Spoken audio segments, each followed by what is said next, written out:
players indicated that the tape was a teaching tool this week. How important was it to use the tape as opposed to just flushing it? I mean, you have to learn from it, right?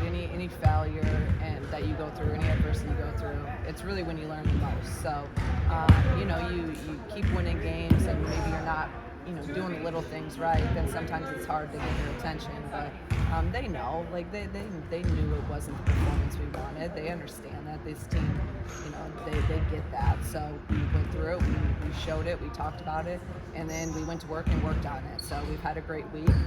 But that also has to lead over into execution on Sunday. With the response from your team, or maybe a challenging week, what would that response kind of tell you about them and moving forward? I think it's just about who we are, right? Like when you get hit, when you get punched, when again you deal with failure or adversity in life. This isn't about basketball. This is about life. Like how do you get back up? What is your response? What's your bounce back? And I don't think that we didn't respond if it's not a W. It's just how we go about doing what we do. And how we do anything is how we do everything. And that's the culture of what we've tried to preach here. And it was not up to standard, not up to expectation on Sunday. And that's the obvious statement. But, just continuing to work and continue to get better. It's not a one-game season. It's not a one-week season. As long as we're continuing to learn and get better and then playing our best basketball when it matters, that's what I'm concerned about. But again, the response so far has been great, and that's all we can ask for. We go day to day and see what they do. Kara kind of talked about with Clemmy on the road, you maybe spending some time with her with some film work. What's that kind of been like to work with her this past week? I give my staff they're the head coach in that area, and obviously I have a great relationship with all of our players, and especially with Kyra. She's our point guard, so I need to do a better job too of making sure she understands. But she's been with me a long time. She does, but sometimes film again is film doesn't lie. It's a great teaching tool. So we just spent a lot of time watching that and having her understand what we need, what I want, and what our team needs. And she took those teaching points to heart, and then she came out and carried it over onto the practice, which is really, really important. Is that maybe an area you've seen her grow in, just her film work and maybe more attention to detail of that aspect of the game, though? Do you feel like this? Yeah, I do, and I think we have to continue to be better with it. So that's why I said we're going to continue to watch film all the time together. I'm going to actually start watching film with our point guards even more. Had to do that a couple times at Dayton, just so we're all on the same page and we're connected, because they're the coaches on the court. They're the ones having to make those, make calls at times when they don't, I can't. They're the ones that are going to have to, pick our team up and help them be poised and respond in those times where I can't call a timeout. So I'm going to do a better job of really trying to make sure we're on the same page. But I thought the growth was when the carryover, when you see it, you show it to her, and then she went out and executed it. That's what we're talking about. And again, is it going to be perfect ever? No, but as long as we can continue to make those little steps. Has there been an emphasis on talking this week? Because it seems like you have a lot of veteran leaders that are lead by example type people. Mm-hmm. I mean, it's been an emphasis, since I've gotten here. Right. And we talk about talking more than anything. And some of our guys are a little bit more quiet by who they are personality-wise. But it doesn't matter when you're on the floor. You have to communicate in order for us to be successful defensively and/or everything. So we've had some really good team meetings, and we've identified stuff. They've taken responsibility and accountability, and also knowing what they need to do, and calling people out on that, which they've done a really good job of this week. Because you need that leadership within.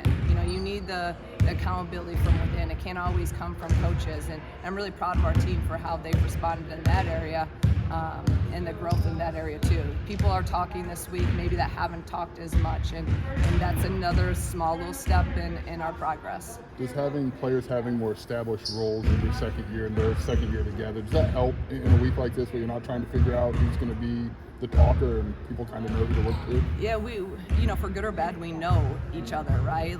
And I think that's part of it, because we're all different, and some people have to say more. Some people, have to continue to use their voice, and those are all things we've talked about too. We're always very honest, but I think again we went a little bit deeper in some things that we needed after Sunday. And I think people are taking that to heart, and then they're carrying it over on the floor. So it has to become a habit.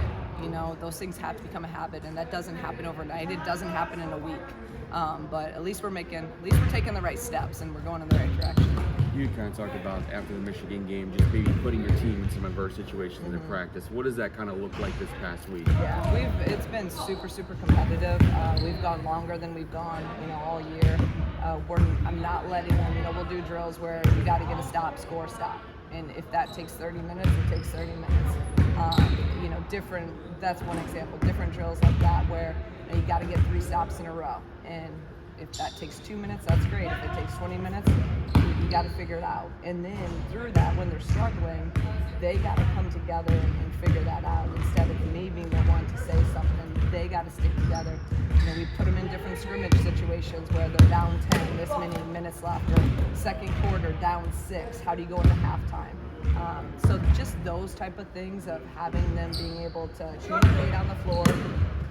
You guys hear me talk a lot about our responses and our R's and making positive, quick responses together in games.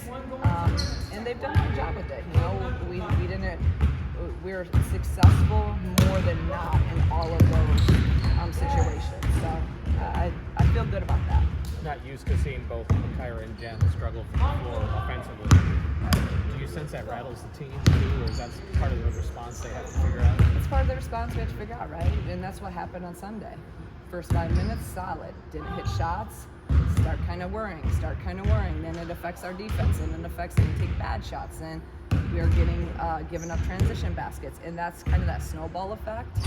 We got to have everyone, has to be ready to produce and make an impact. And if your shots aren't falling, how are you going to manufacture points? Scorers manufacture points. Get to the free throw line.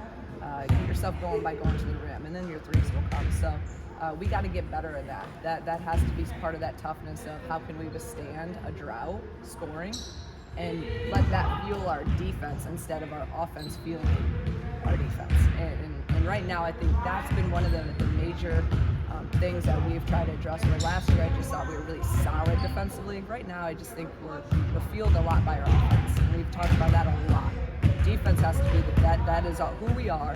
It's what we hang our hat on. Defense and rebounding. That has to fuel your offense instead of the other way around. How do you coach that? Is it something they just have to? It has to click. Like how do you make that click faster? I guess. With Yeah, I mean, if you know, let me know. It's just constant talking, preaching. And we talked some because last year's last year, but we do, and this year's this year, and they're totally two different journeys. But I think there's some things that we need to remember from last year, and I hadn't talked about last year a lot until maybe this week, where remember what got us to where we were last year. Remember our mindset. Remember how hungry we were. Remember how we defended and the urgency and all those things. I just wanted them to remember that and get that mindset. So we talked about that. We're going to show them some of that stuff of our this year too, our really good defensive possessions.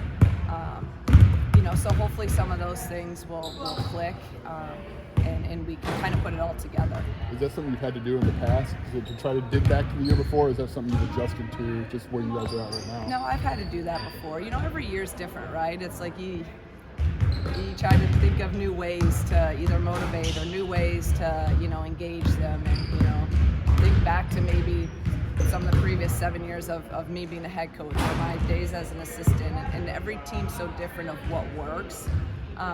So I've, dug into the bag a little bit and come up with some new stuff. And, at the end of the day, this team, they really, really want to be successful, and they work hard at it. It's, has it gone our way every time? No, and that's part of the game. But how do we continue to stay on path? How do we continue to get better? How do we stay positive when everyone around us, again, thinks we're awful again? So, and I use that. I'm like, last year we said everyone thought we sucked.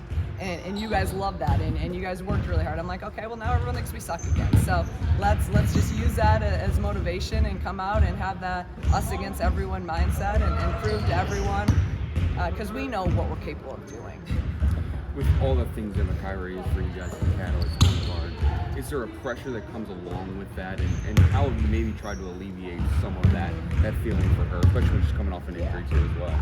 Obviously, I mean, I'd be crazy if I said there's no pressure on her. There's pressure on everyone, right? Whether it's this year, last year, and there's heightened pressure with her. She, you know, and then she didn't practice for a long time. She was out a lot in the summer, some different injuries, right? And yeah, I think she felt all of that. So I'm trying to just get her to step back and remember what she's really elite at, and try to get to those spots and get to those areas in terms of her offense.